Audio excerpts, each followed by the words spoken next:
Wait, what did you say? It was meh. You're saying Bad Rats the Show, the sequel to one of the biggest pieces of shit of all time, was meh. Yeah. Can I get out of your basement now? I think you've damaged your brain while you were here. Time to correct it with violence! Wait, I can totally explain myself. Let's get one thing straight. Bad Rats the Show is still a pretty mediocre game, but I will admit that the game's developer actually did something that even AAA game companies fail to do these days. They actually took all the negative criticisms from Bad Rats 1 and used it to provide, honestly, a vastly improved version of the original. Not only that, but they added some new features that make the game bearable at times. So you won't be acting salty during this review?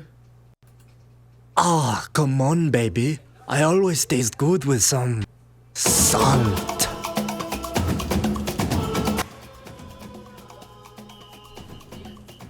So, Bad Rats the Show follows the same pattern as the original Bad Rats. Your objective is to kill the cat at the end of the stage by activating some sort of death trap. These death traps are activated by navigating the soccer ball to hit a switch. Though you're pretty much doing the same thing like you did in the original game, Bad Rats the Show takes place during a show. They even added game show hosts to give it that game show type of vibe. Of course, we'll pour it over this kitty. Take a radioactive bath, you furry freak! If you think he's this bad, you should take a look at his Twitter profile.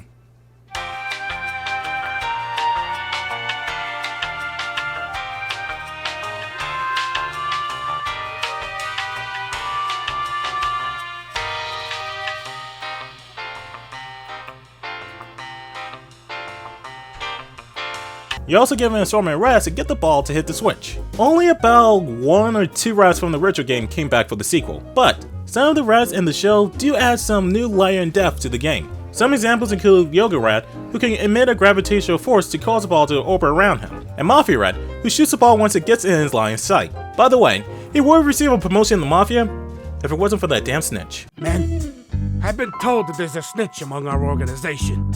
I've narrowed it down to you two. I'm telling you, boss, Joey is the fucking snitch. Ah, come on, boss. I would never betray you. Besides, you could never trust a filthy rat. I'm sorry, dude. It just slipped. Fucking racist. Like I said earlier in the review, Bad Rats the Show actually made some solid improvements that make it somewhat better than the original. For one thing, the graphics received a major overhaul. So now, instead of the game looking like it came from an early Xbox game, oh god, I knew I shouldn't have taken Drake of the 99 Dragons. Oh, this is going to hurt.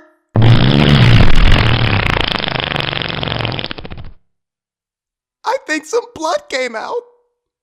to something more reminiscent of a late 90s, early 2000s claymation cartoon like the PJs or Celebrity Deathmatch. Although the game is disgusting in comparison to other games of today, I think its art style matches its tone. This game is meant to be perceived as a messed up, gruesome late night cartoon, and I think the visuals nailed it down. Despite the graphics being revamped, the game does have two noticeable presentation issues. For one thing, the way the cats and rats sway got annoying for me, as it makes it look like they're fully not on the ground. Finally, the lip syncing for the announcer could have been better at times, and it seems like his mouth was moving way too damn fast most of the times. But hey, they could have graphics that made it look like it came from Minecraft, and it still would have been a major step up when compared to the original game.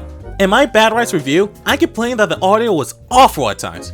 Well, it's still annoying. Like the original, the game's OST is pretty bare bones, and it's not really worth praising. Though the music is still uninspired, I found one song in the OST entertaining.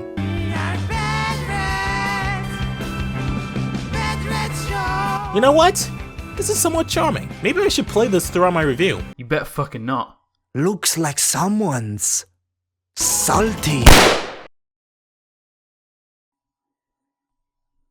What? I'm hungry. So with the graphics and soundtrack being revamped, did the gameplay too receive an update? Kinda. I mean, in my Bad Rats review, I complained how the UI was one of the biggest sources of my frustration with the game. In the show, it's much easier placing rats on the map, and I rarely had problems with how some of the placements didn't make sense. The UI even has an option in which the rats you selected aligns perfectly on the ground. I fucking loved this. If you played Bad Rats 1, then you know how aggravating a lying option in the game can be. With this grounding feature, I rarely complain of how some of the placements were unfair. So, good job Invent 4. So good job, Invent 4. So good job, Invent 4. So good job, Invent 4. So good job, Invent 4. So good job, Invent 4. So good job, Invent 4. Yes! However, the UI could have been a bit more refined for the 3D segments of the game, since I felt like the camera for this section was too slow for my liking.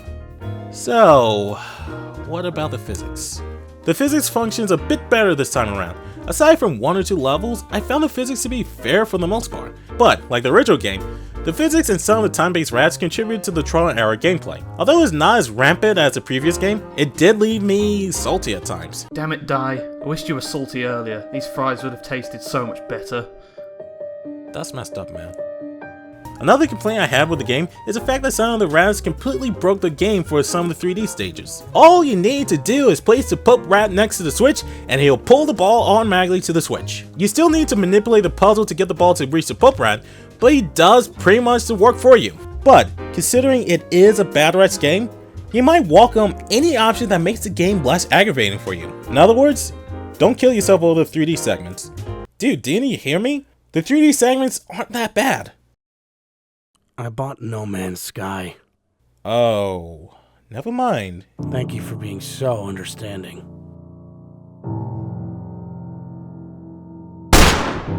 How about I wrap up this review?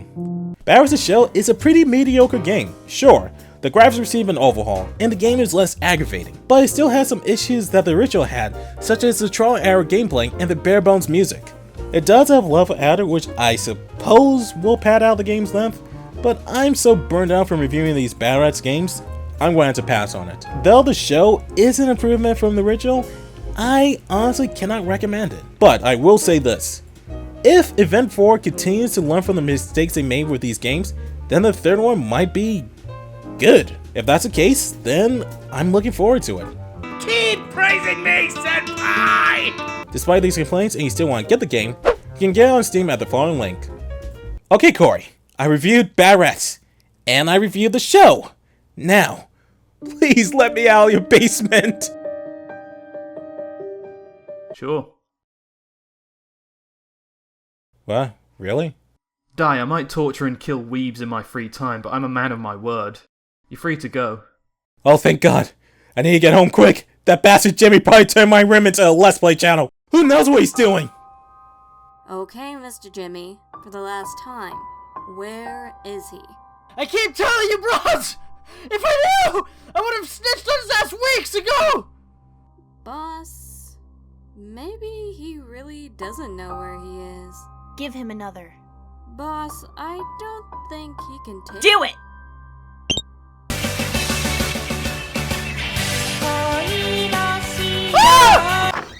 Die! Oh, thank God you're here!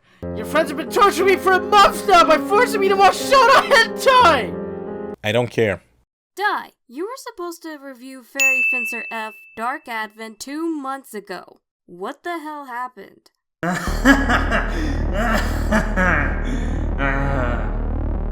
I don't want to talk about it. I just want to relax. I would love to give you a break, Dai, but my boss—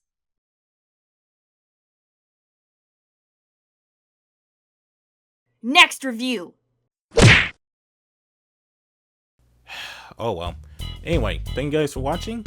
If you enjoyed this review, please be sure to give a like, share with your friends, and subscribe. Also, please be sure to support my friends who helped me with this review by checking out the links down below. Once again, this is Daitomodachi, and I hope you have a wonderful day and night. See ya!